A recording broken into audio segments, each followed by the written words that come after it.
इसमें कोई दो राय नहीं कि 60 वर्षों से एक ही फैमिली मंडी के ऊपर राज कर रही है। ऐसे में जो मुझे सबसे ज़्यादा सहयोग मिला है वो जनता का सहयोग मिला है और उनके विश्वास के सहारे ही मैं चुनाव लड़ रहा हूँ। अपना टिकट को सेक्रीफाइस किया। उस टाइम बहुत सारे लोगों ने ये कहा कि ये गलत है, एक बार टिकट मिलता है, ज़िंदगी में इस तरह से मौका नहीं मिलता है। अब पंडित सुखराम जी जिस तरह से भ्रष्टाचार में संलिप्त थे, अब तो स्वर्गीय, इसके बारे में अब ज़्यादा नहीं कहना चाहूँगा, परंतु हम लड़ते रहे उस फैमिली से, तब जाके हम भारतीय जनता पार्टी में थे उन विचारों को लेकर कि हम भ्रष्टाचार को किसी भी कीमत में नहीं सहेंगे।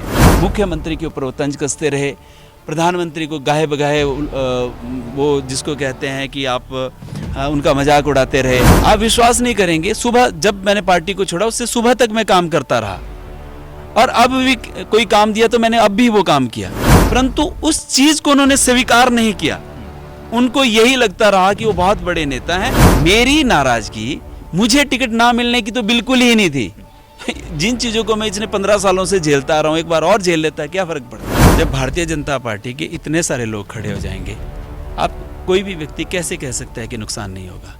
बहुत बड़ा नुकसान होने वाला है। वो भारतीय जनता पार्टी की सरकार की उपलब्धियों को लेके वोट ही नहीं मांग रहे हैं, वो ये कह रहे हैं मुझे सिर्फ अपने हार्डकोर कार्यकर्ताओं के ऊपर विश्वास है। अरे मैं कहता हूँ यार, जिस पार्टी में आप हो कम से कम उन कार्यकर्ताओं को विश्वास में लेकर तो वोट मांग लो। हिमाचल प्रदेश में जिसके कंधों पर बीजेपी के प्रचार की जिम्मेदारी थी, अब वही बीजेपी के खिलाफ चुनाव लड़ रहे हैं। प्रचार समिति के संयोजक प्रवीण शर्मा मंडी सदर सीट से बागी होकर निर्दलीय चुनाव लड़ रहे हैं। हमारे साथ प्रवीण शर्मा इस वक्त हैं। आपको तो पार्टी ने प्रचार की जिम्मेदारी दी, आप पार्टी के ही खिलाफ हो गए, वजह क्या रही? पार्टी के खिलाफ होने से ज़्यादा मैं पार्टी के एक निर्णय के खिलाफ रहा। उसकी वजह ये थी कि जिस परिवार के साथ हम लोग लंबे समय से लड़ रहे थे, उस परिवार ने एक तरह तो पार्टी की पीठ के ऊपर छुरा घोंपा और मुझे लगता था कि ये मैं नहीं, पूरे हिमाचल प्रदेश के कार्यकर्ता के मन में इस बात को लेकर क्षोभ था, गुस्सा था और शायद उस कार्यकर्ता के दर्द का जो था ना, वो मैं परिचायक बना और मैं उस निर्णय के खिलाफ खड़ा हुआ। जिस पार्टी के खिलाफ और जिस कैंडिडेट के खिलाफ आप चुनाव लड़ रहे हैं, अनिल शर्मा जी, वो पारिवारिक तौर पर भी उनकी राजनीतिक विरासत रही है और सेलिब्रिटी से भी जुड़े हैं। सलमान खान की बहन के ससुर हैं, तो एक कई तरीके से वो पावरफुल नज़र आते हैं। दूसरी तरफ जो कैंडिडेट हैं कांग्रेस की, वो भी राजनीतिक तौर पर उनका परिवार मजबूत रहा है। आप अपने आप को कहाँ देखते हैं इसमें? इसमें कोई दो राय नहीं कि 60 वर्षों से एक ही फैमिली मंडी के ऊपर राज कर रही है और दूसरी तरफ को दूसरी कंस्टिट्यूंसी लगभग 40-45 सालों से दूसरे परिवार का है, वो राज कर रहा है।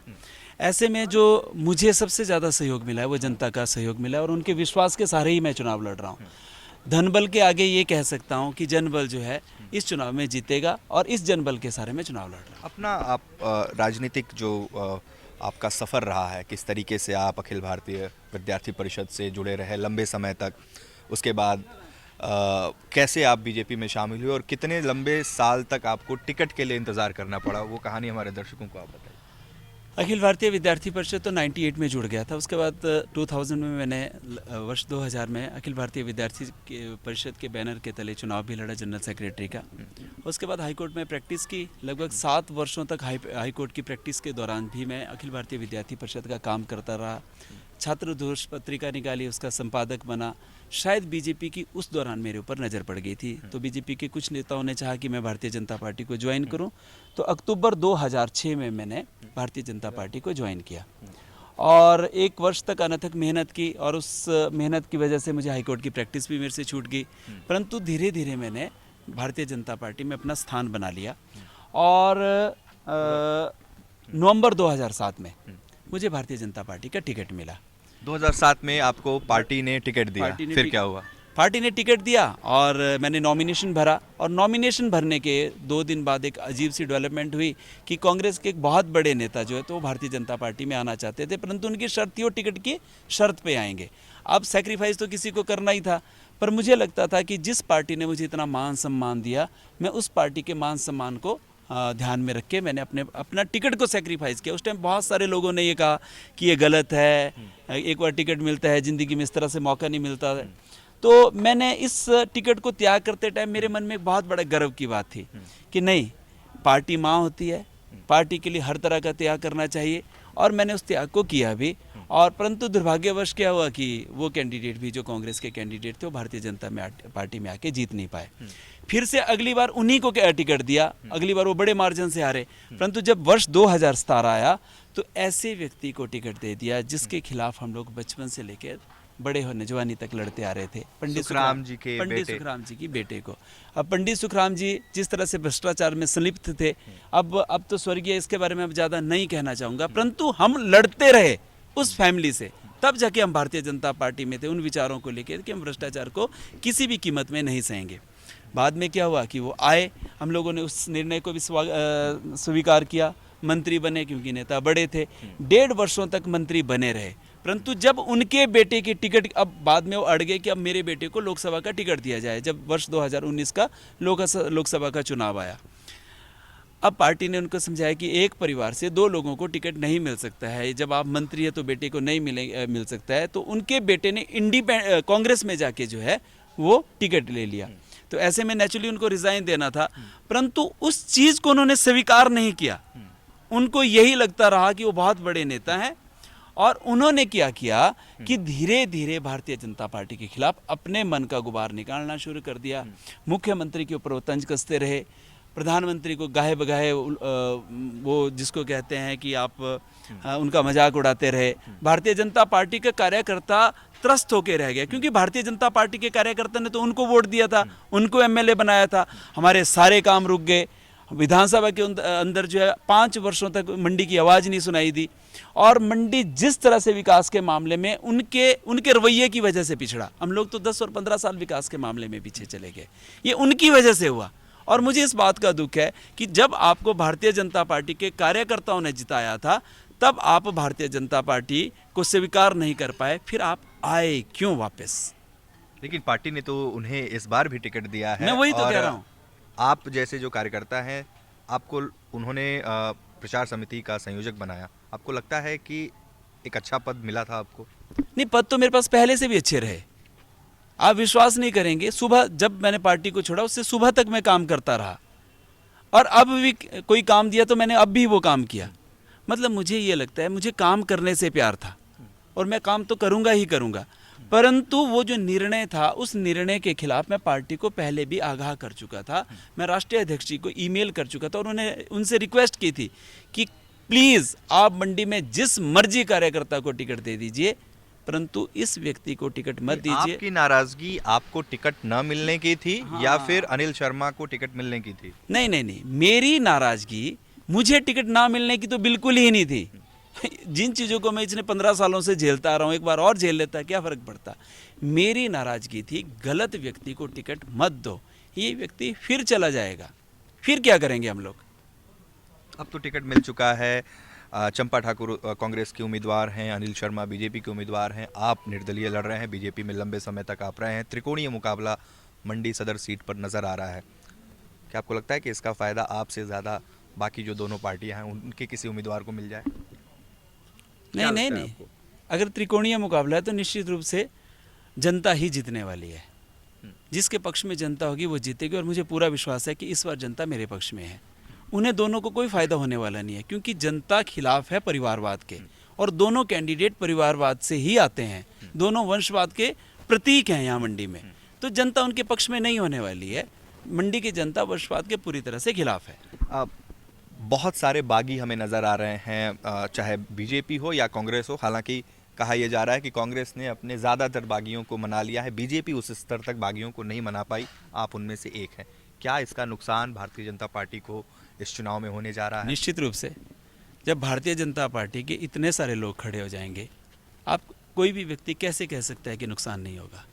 बहुत बड़ा नुकसान होने वाला है। तो इस हिसाब से तो सरकार कांग्रेस की बनेगी। फिर आप किधर जाएंगे? क्या आप अगर जीतते हैं निर्दलीय, तो क्या आप बीजेपी की तरफ जाएंगे या कांग्रेस की सरकार को आप समर्थन करेंगे? भारतीय संविधान अलाउ ही नहीं करता है कि जो एक निर्दलीय व्यक्ति जो किसी पार्टी को ज्वाइन कर सके। समर्थन की बात कर रहा हूँ। समर्थन मैं वहीं दूंगा जहां मंडी के जनता के हित होंगे। मंडी की जनता का विकास जो करवाएगा, जो पार्टी करवा लेगी, नेचुरली मैं उसी पार्टी की तरफ को जाऊंगा। स्थानीय मुद्दे क्या हैं आपकी मंडी सदर सीट के? आप इतने लंबे समय तक यहाँ पर कार्यकर्ता के तौर पर काम करते रहे, अब आप एक प्रत्याशी के तौर पर चुनावी मैदान में हैं। किन मुद्दों पर आप चुनाव लड़ रहे हैं, जनता आपसे क्या उम्मीद करे?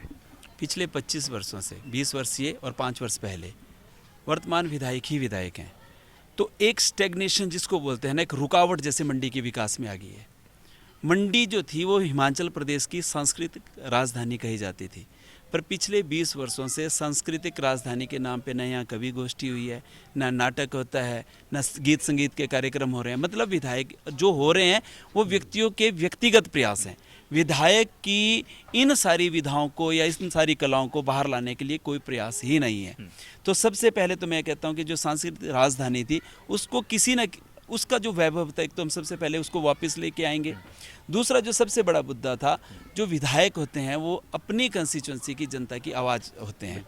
हमारी साथ वाली कंस्टिट्यूंसी है सराज कंस्टिट्यूंसी, वहाँ लगभग 10,000 करोड़ रुपए के विकास के कार्य हुए हैं। और दूसरी तरफ को धर्मपुर एक कंस्टिट्यूंसी है, वहाँ पे 8-9 हज़ार करोड़ रुपए के विकास कार्य हुए हैं। हमारी कंस्टिट्यूंसी यहाँ विधायक के पास गिनाने के लिए कुछ ही नहीं है। अब जब वो वोट मांगने जा रहे हैं तो क्या कह रहे हैं, मेरे पिताजी को श्रद्धांजलि दे दीजिए। अरे श्रद्धांजलि तो हम दे चुके हैं ना उनको। मैं तो हाथ जोड़ के कहता हूं कि आपने जो मंडी के लिए किया वो कहो ना कि 5 वर्षों में मैंने ये किया, मैंने मंत्री रहते ये किया, मैं विधायक रह के ये किया, कोरोना के टाइम में मैंने ये किया, कर्मचारियों के लिए मैंने ये किया, इतने लोगों को मैंने रोजगार दिलाया। अरे आपके पास जब बोलने के लिए कुछ ही नहीं है। और दूसरा एक और चीज़, वो भारतीय जनता पार्टी की सरकार की उपलब्धियों को लेके वोट ही नहीं मांग रहे हैं। वो ये कह रहे हैं मुझे सिर्फ अपने हार्ड कोर कार्यकर्ताओं के ऊपर विश्वास है। अरे मैं कहता हूँ यार, जिस पार्टी में आप हो कम से कम उन कार्यकर्ताओं को विश्वास में लेकर तो वोट मांग लो उनके। जी, आपने जिक्र किया सिराज विधानसभा क्षेत्र का और धर्मपुर विधानसभा क्षेत्र का। आज हम सिराज विधानसभा क्षेत्र में गए, वहाँ पर भी कुछ लोगों ने यही बात कही कि जो सीएम जयराम ठाकुर हैं उन्होंने अपनी विधानसभा क्षेत्र और धर्मपुर विधानसभा क्षेत्र में ही विकास के काम कराए हैं। आप बीजेपी में रहे इतने लंबे समय तक, आप भी यही बात बोल रहे हैं, यानी कि ये माना जाए कि जयराम ठाकुर ने बीते 5 साल में सिर्फ 2 विधानसभा क्षेत्रों में ही काम कराया है। देखिए, अब तो क्योंकि निर्दलीय के रूप में अपनी कंस्टिट्यूंसी के ऊपर कंसंट्रेट करूंगा, वहाँ से बाहर के मुद्दे के ऊपर छेड़ूंगा तो निश्चित रूप से मुझे लगेगा कि मैं बहुत बड़ा एक पिटारा खोल दूंगा। परंतु मैं फिर भी कहना चाहता हूँ कि हाँ, मंडी कहीं ना कहीं विकास के मामले में पिछड़ी है। और मेरा ये बिल्कुल स्पष्ट मानना है कि कभी ये हिमाचल प्रदेश की सबसे विकसित कंस्टिट्यूंसी हुआ करती थी। आज कहीं ना कहीं मंडियाल जो है खुद को ठगा हुआ फील करता है। आज उसके पास स्ट्रॉन्ग एमएलए नहीं है। गाहे बगाहे क्या हुआ है कि जो बाहर के लोग हैं उन्होंने मंडी में एक कमज़ोर विधायक देने की कोशिश की है, जिसका नुकसान सिर्फ और सिर्फ मंडी वालों को हुआ है। जीत का कितना भरोसा है आपको? 100%। तो प्रवीण शर्मा, जो कि कुछ दिनों पहले तक भारतीय जनता पार्टी के हिमाचल प्रदेश के प्रचार समिति के संयोजक थे, अब वो निर्दलीय चुनाव लड़ रहे हैं बीजेपी और कांग्रेस के 2 कद्दावर नेताओं के सामने। 12 नवंबर को हिमाचल प्रदेश में वोटिंग है, 8 दिसंबर को नतीजे आएंगे। क्या प्रवीण शर्मा जैसे बागी बीजेपी और कांग्रेस का खेल बिगाड़ेंगे, ये देखना दिलचस्प होगा। हमारे सहयोगी आनंद कुमार के साथ उत्कर्ष कुमार सिंह, अनसीन इंडिया, हिमाचल प्रदेश।